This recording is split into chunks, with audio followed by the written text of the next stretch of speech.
व्यक्ति ने सवाल किया,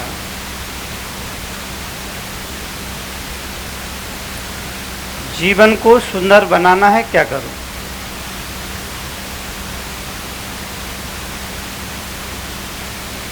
किसी ने सवाल किया, जीवन को सुंदर बनाना है, क्या करूं? बड़ा सुंदर सवाल, बड़ा प्यारा सवाल, बड़ा जीवंत सवाल, बड़ा सार्थक सवाल, बड़ा मार्मिक सवाल, बड़ा प्राणवंत सवाल,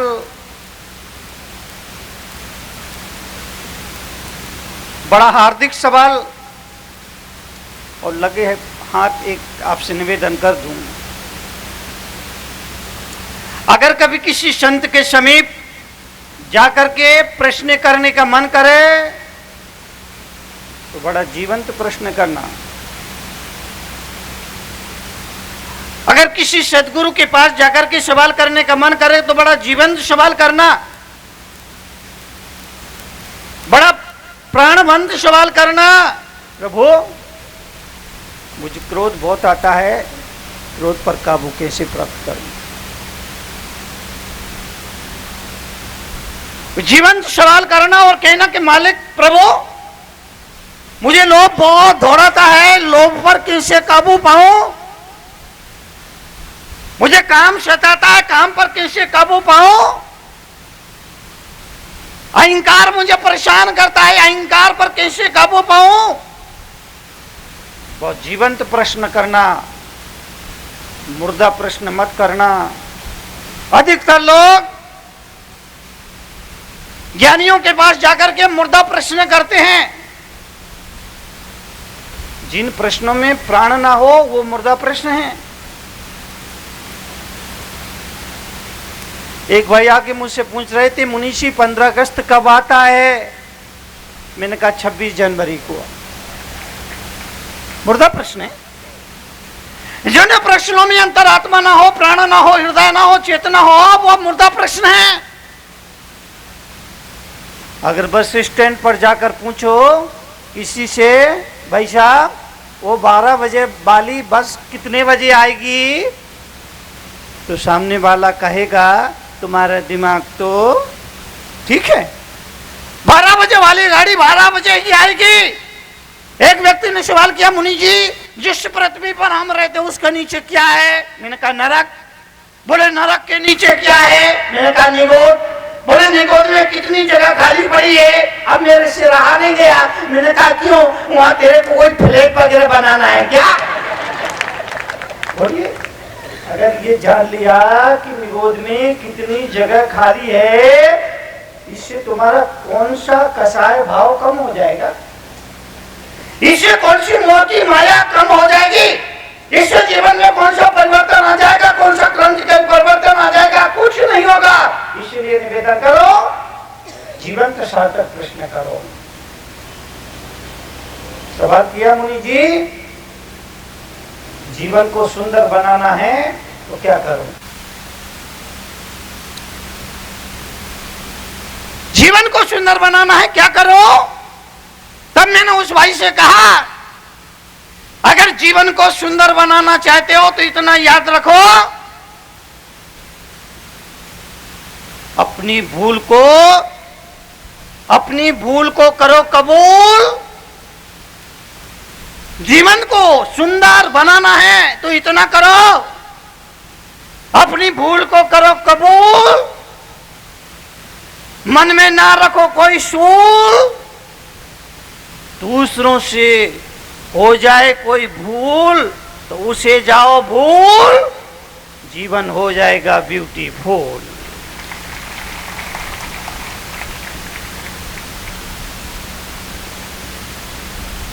आप सुनिए, जीवन के लिए, जीवन के परिवर्तन के लिए, जीवन के परिवर्तन के लिए एक ही वक्तव्य याद रखना। अगर आप परिवार को स्वर्ग बनाना चाहते हैं, अगर आप अपने परिवार को स्वर्ग बनाना चाहते हैं, एक ही वक्तव्य याद रखने जैसा है, अपनी भूल को आदमी स्वीकार कर ले, अपनी गलती को आदमी स्वीकार कर ले, दूसरे की भूल को आदमी नजरअंदाज कर दे, तो परिवार स्वर्ग में तब्दील हो जाएगा। आदमी इतना बेईमान है, इतना बेईमान है, इतना बेईमान है। नहीं, आपकी बात नहीं कर रहा हूं, मैं तो पिछले गांव की बात कर रहा हूं। आदमी इतना बेईमान है, इतना बेईमान है, इतना बेईमान है, इतना बेईमान है, क्रोध कर रहा है और उससे बोलो भाई साहब आप क्रोध क्यों करते हो, तो कहता कौन क्रोध कर रहा है? क्रोध करता जा रहा है पर उसको स्वीकृति नहीं दे रहा है। अध्यात्मविदों ने कहा, अध्यात्मविदों ने कहा स्वीकृति का नाम प्रतिक्रमण है। जैन शास्त्रों में शब्द का महत्वपूर्ण उल्लेख हुआ प्रतिक्रमण समय।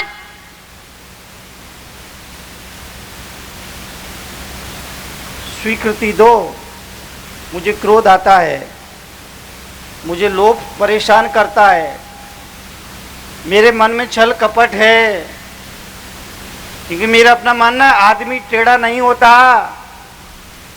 आदमी का मन टेढ़ा होता है। आदमी टेढ़ा नहीं होता, आदमी का मन टेढ़ा होता है। आदमी सोचता है कुछ, बोलता है कुछ,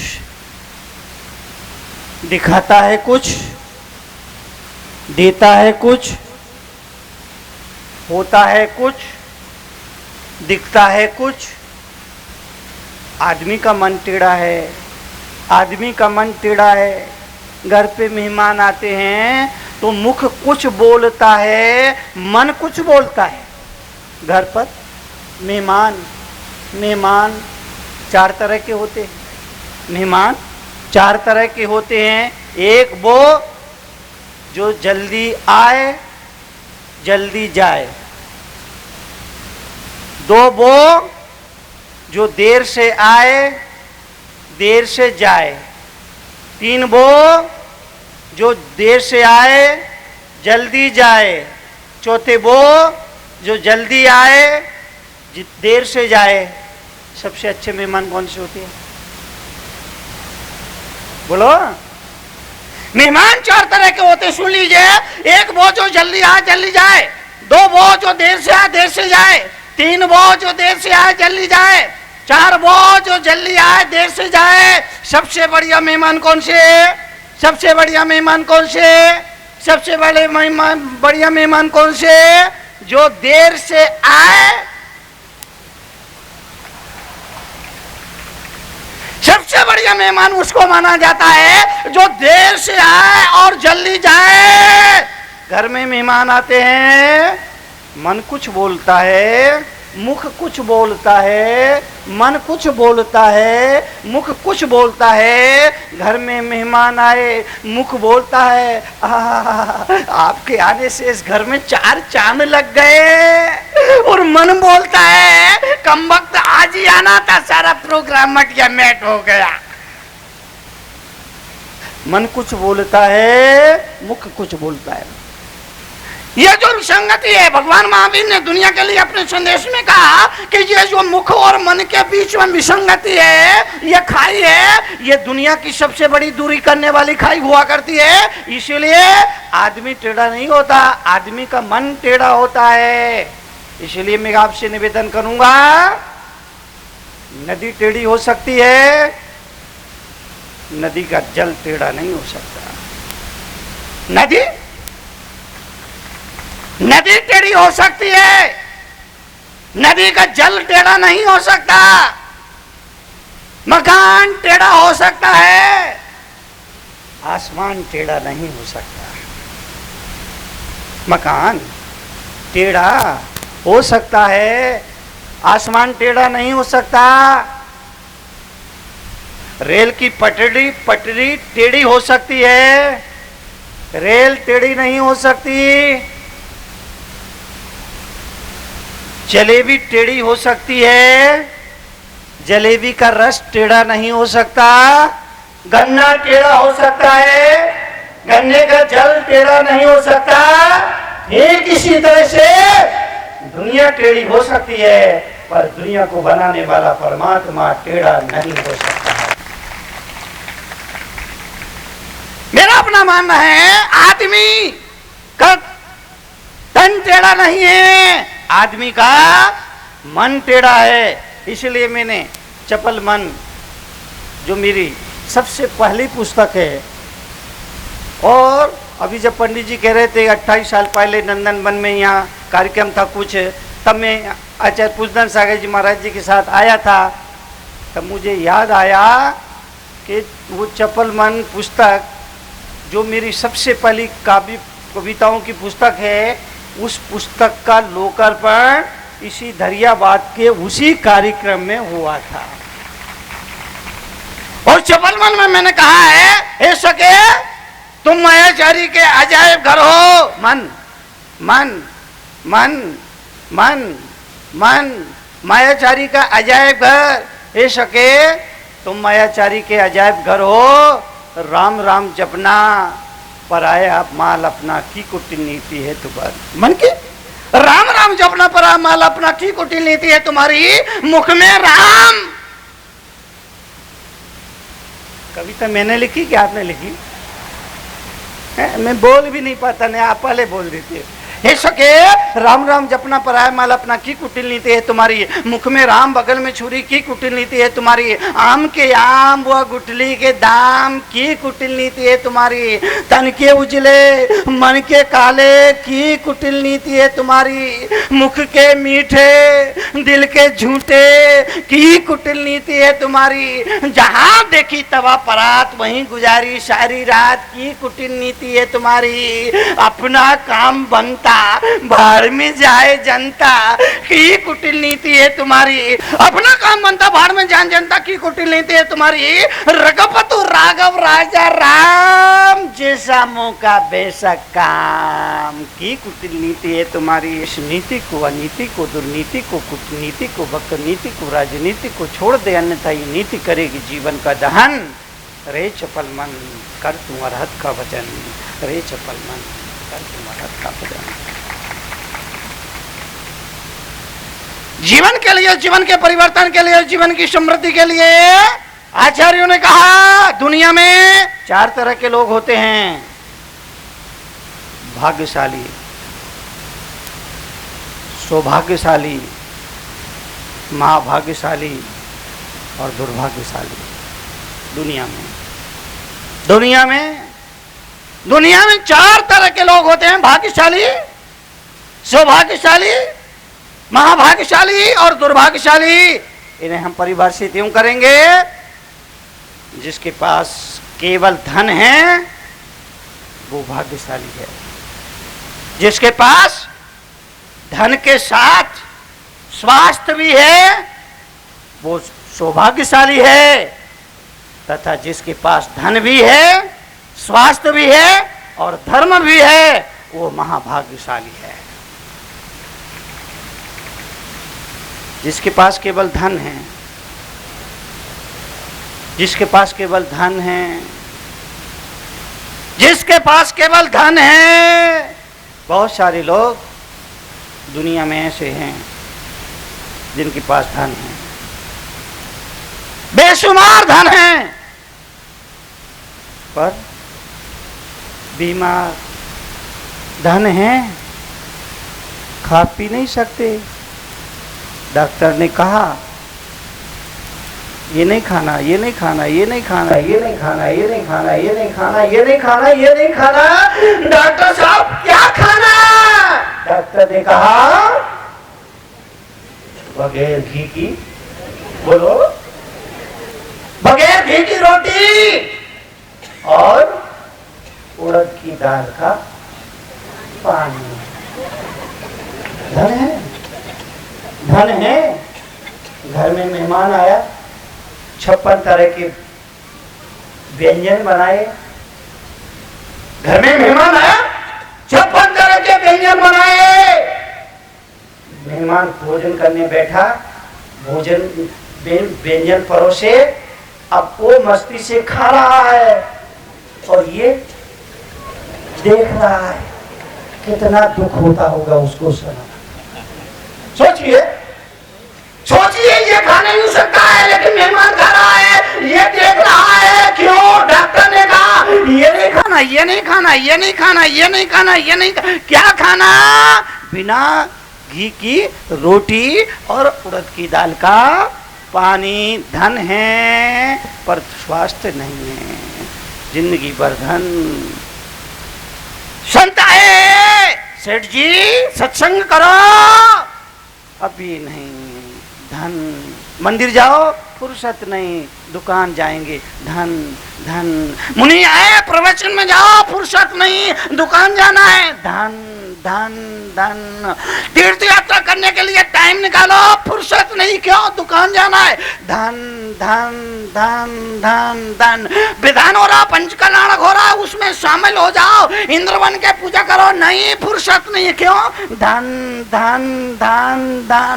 जिंदगी में करता रहा धन धन धन। एक दिन मर गया, मरने के बाद बेटा ने शोक पत्रिका लिखी, बड़े दुख के साथ सूचित करना पड़ता है कि हमारे पूनम और विनीत का, हाँ, पूनम और विनीत का चल रहा था संवाद। बढ़िया, हाँ, और बढ़िया है। पूनम और विनीत का चल रहा था संवाद, मुझको मेरी उम्र के वो दिन ओया। अच्छा, बचपन में जब आइसक्रीम चबाते थे। क्या वो दिन का क्या मतलब है चाचा? बहुत कबूतरी उड़ाई है आपने, बहुत। भाई विनीत जी बहुत देश के बड़े संचालक हैं, लेकिन विनीत जी एक बार मेरी सुन लो। हाँ।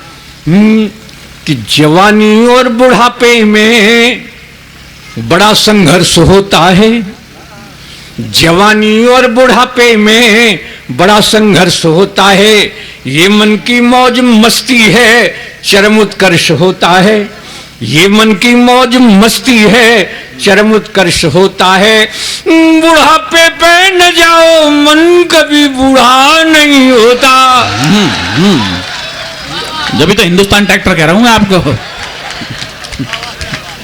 बुढ़ापे पे न जाओ, मन कभी बूढ़ा नहीं होता, और बुढ़ापे का दीवानापन बड़ा डेंजरस होता है। बहुत अच्छा चाचा, डेंजरस होता है। हाँ, और सुन लो। हाँ हाँ जी, क्या बात है। और सुन लो, बुजुर्गों का ये अनुभव वक्त का रुख मोड़ देता है। अच्छा, बुजुर्गों का ये अनुभव वक्त का रुख मोड़ देता है, कभी ये एक दूजे के दिलों को जोड़ देता है। कि साधना में संजो या हुआ कर्म है।